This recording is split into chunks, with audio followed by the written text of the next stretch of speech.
திமுக ஆட்சி என்பது ஊழல் குற்றம், அதாவது மாஃபியா நிறைந்த ஆட்சியாக இருக்கிறது. இதை அகற்றிவிட்டு தமிழ்நாட்டு மக்கள் உறுதியாக இரட்டை ஆட்சியை அமைப்பார்கள் பிரதமர் மோடி சொல்லியிருக்காரு.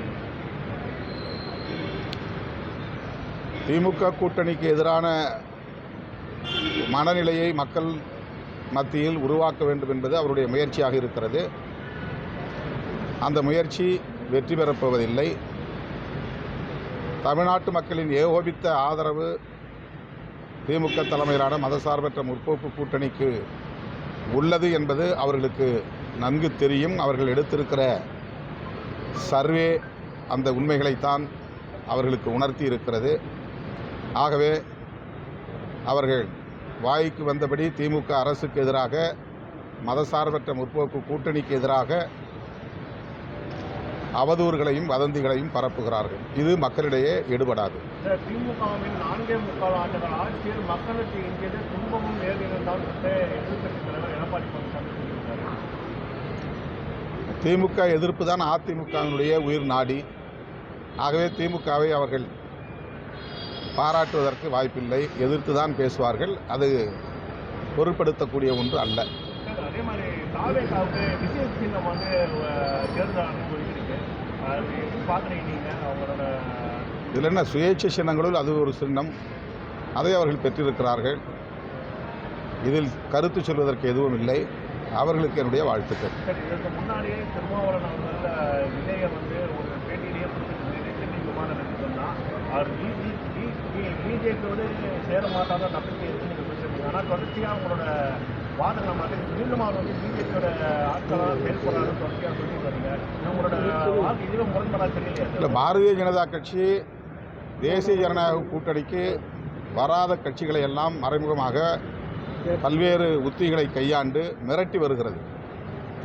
அப்படி தமிழக வெற்றிக் கழகத்தின் தலைவர் விஜய் அவர்களுக்கும் பாஜகவினர் மறைமுகமான அழுத்தத்தை தருகிறார்கள் அல்லது அச்சுறுத்தி வருகிறார்கள் என்பது பலரும் யூகித்து சொல்லுகிற ஒரு செய்தியாகத்தான் இருக்கிறது. அதில் நானும் ஒருவர். அந்த அளவுக்கு விஜய் அவர்களுக்கான நெருக்கடியை பாஜக தருகிறது என்பதை யாரும் மறுத்துவிட முடியாது.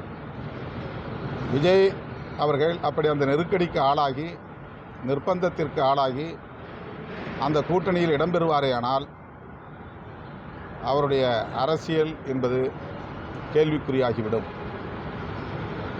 அவரை மட்டுமின்றி அவருக்கு வியூகத்தை வகுத்து தருகிற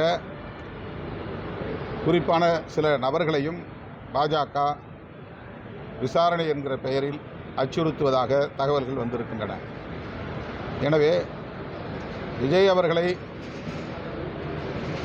பாஜக தலைமையிலான கூட்டணியில் இணைக்க வேண்டும் என்கிற முயற்சி ஒருபுறம் நடக்கிறது என்பதை யாரும் மறுக்க இயலாது. அந்த அடிப்படையில் தான் நான் அந்த கருத்தை சொன்னேன். திமுக கூட்டணியும் உறுதியாக இருக்குது. அதே மாதிரி மாற்றுக் கட்சியில் வந்து முன்னாள் அமைச்சர்கள், சட்டமன்ற உறுப்பினர்கள் இணைகிறாங்க.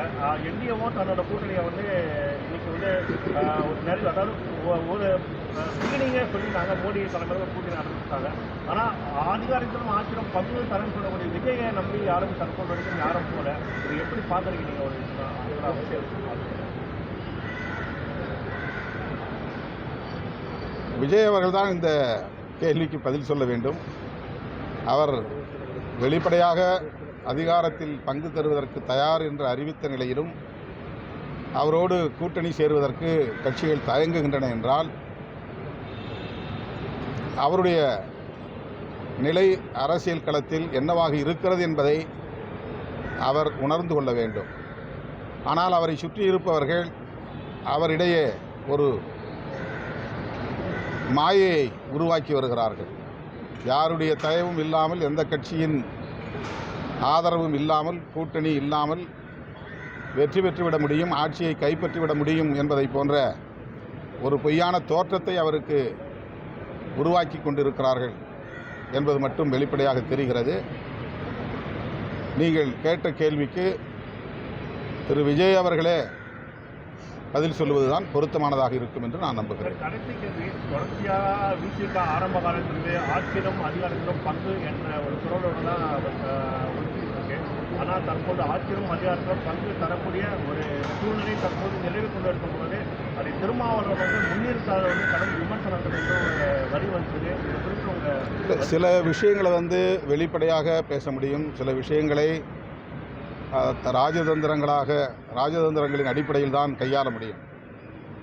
எல்லாவற்றையும் வந்து வெளிப்படையாக பேசிவிடவும் முடியாது, வெளிப்படையான கோரிக்கையாகவும் அதை வைக்க முடியாது. எங்களுடைய அரசியல் நிலைப்பாடுகளில் ஒன்று அதிகார பரவலாக்கம்.